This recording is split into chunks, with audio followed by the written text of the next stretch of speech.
La dégradation de cette route est devenue un réel problème de transport pour les populations des quartiers, la frontière Makazou et de la mairie d'Nfilou. Et le début de ces travaux suscite de l'espoir. L'État a pensé faire quelque chose de grand et quelque chose de très saluant. Et j'encourage et je félicite, je tiens à porter le chapeau là-dessus sur tout l'ensemble du gouvernement et à son Excellence, Monsieur le Président de la République.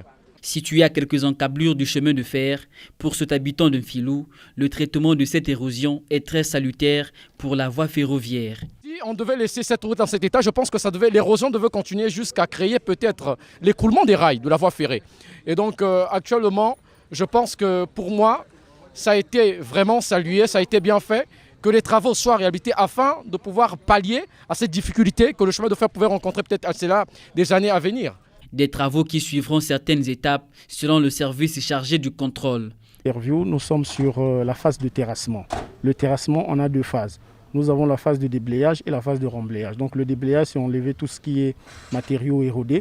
Et puis le remblayage, donc rembler pour ajouter le matériau conforme pour retrouver la PST qui est la couche de forme. Puis on va reconstruire les ouvrages qui ont été emportés.